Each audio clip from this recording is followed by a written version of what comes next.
Hey guys, it's Lindsay and welcome back to my channel.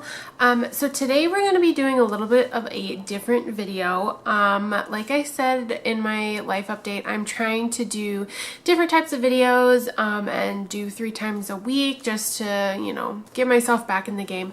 But today I'm going to be doing a review. I haven't done a review on this channel in a long time, but today we are going to be reviewing King Cobra and Mustang Sally. Now, I'm going to preface this by saying I have not completed Mustang Sally yet. I have about 3 chapters left, but in order to get this video uploaded, I'm just going to go ahead and decide to do majority of this review on King Cobra and then a little bit of it on Mustang Sally. So both of these books are by Jayne Rylon. If you haven't heard of her, she's really awesome. I love her. I love her books. She's probably one of my favorite authors as of right now, but she does have a specialty. She likes to write about bisexual characters and that like to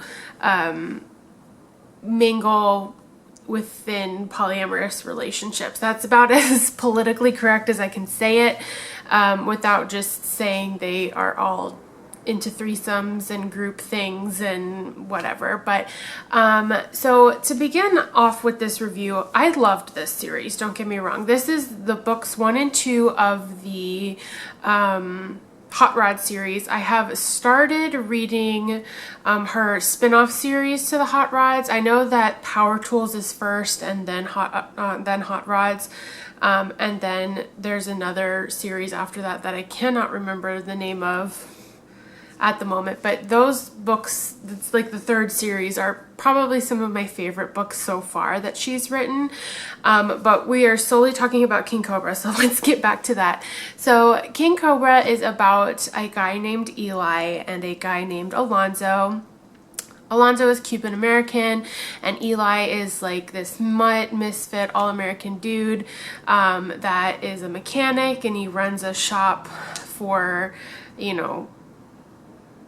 specialty cars that are hot rods. So like old vintage Mustangs, vintage Fords, and vintage cars in general. And I thought that was a really cool premise. I loved the thought of, getting a whole bunch of a big group of mechanics and just seeing what happens, right? So the book starts off with Eli and Alonzo having a conversation, and Alonzo is closetly bisexual. He hasn't really gone into too much depth with his friends. Like, he hasn't really told them that he's thinking about having relationships with other men.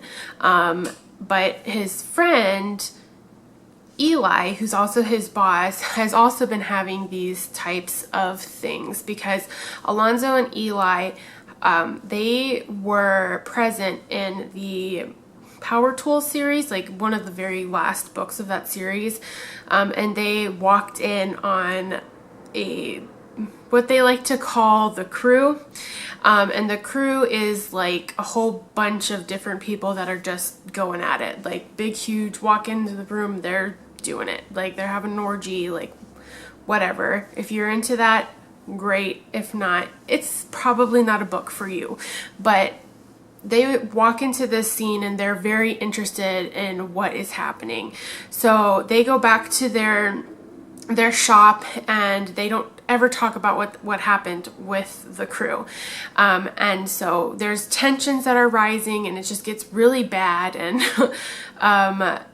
Alonzo like storms off and he ends up going to one of the known like gay spots in the park or the woods or whatever, and it's like one of those things. It's like once every 2 weeks or something like that. And Eli walks in on Alonzo being serviced by a couple of men, and so, which is fine, whatever, if you're into that. But Eli was like so taken aback, not that he wasn't interested in it, but that it wasn't him. And so he was very upset that Alonzo got to experience this, experience without Eli. So it was just kind of a crazy thing, and they end up going back home because they all live together. All of these mechanics live together, and they decide to go and get into a relationship and have relations, and that's fine and dandy, and there's nothing wrong with it. I personally don't have anything wrong with that. If you are gay, lesbian, bisexual, whatever makes you happy is what makes you happy. And I read this book, and it was just beautiful how their relationship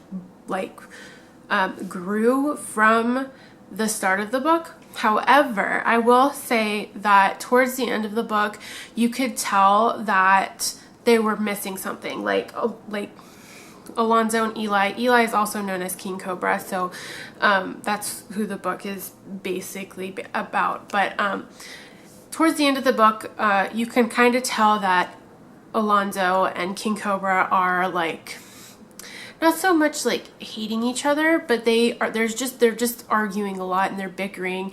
So then they decide that they're gonna go find a third at the bar, because the third that they have in mind, they don't know if she'll accept it, so they want to try it out on somebody else first before they go find their other girl. And I'm sitting here really? That's not what women want, okay? If you want to go after them, go after them. Not a big deal.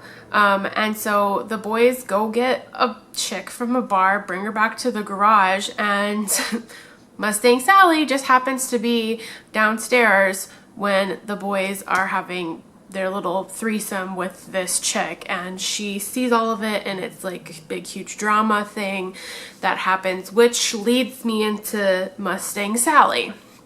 So at the very end of King Cobra, Mustang Sally, she leaves. She can't deal with her mechanics just screwing a random chick when she wanted it to be her.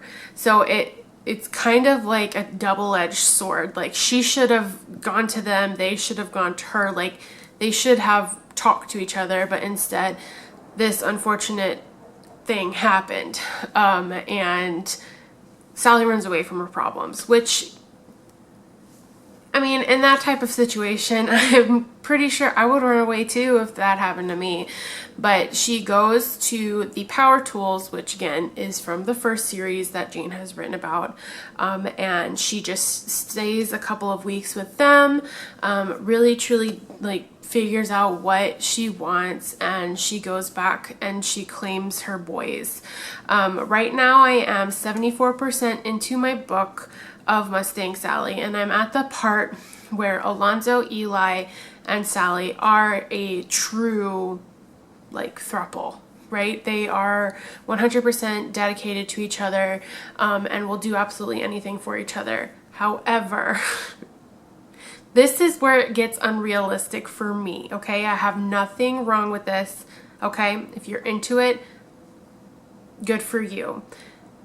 Sally has a crush on every single one of the guys that she works with and wants to bring them all into their little sexcapade.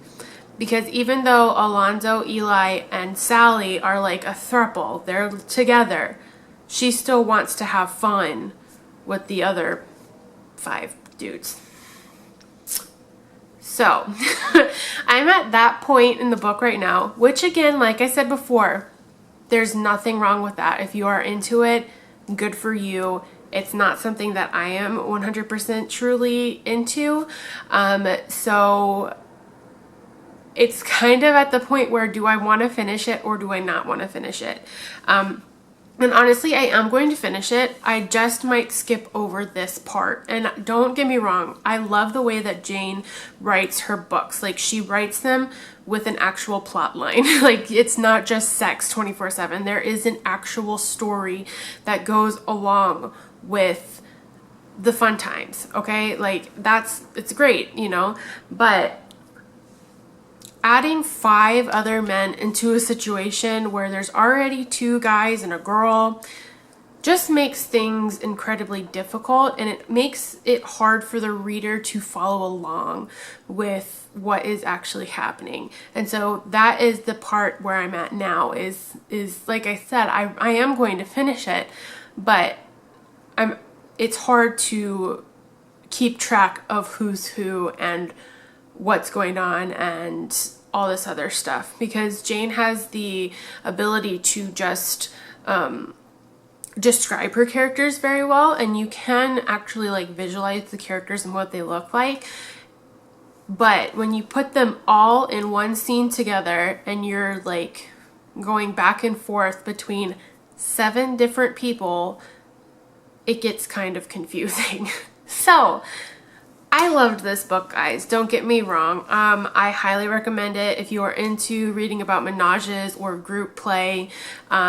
These books are really amazing. I'll leave a link in the description for you to go check it out. I did buy the bind up of the first 2 books, so I'll leave that in the description as well.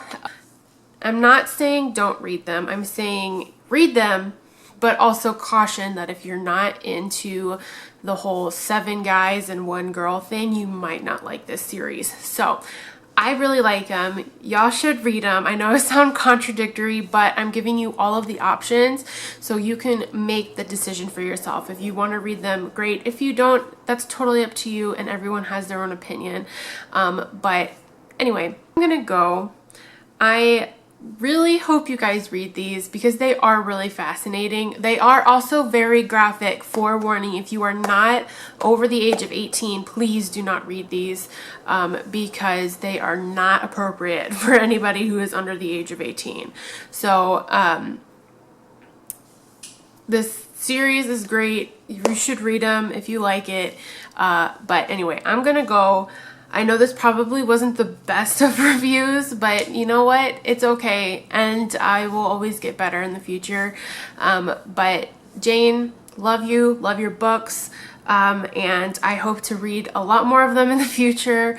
But I might take a break after Mustang Sally, because as of right now, I am waiting for Joyride, which is the 4th book in that 3rd series I was talking about, and I'm really excited for that one. So with that being said, you guys, thank you so much for watching this video. And yeah, I will see you guys in the next one. Bye.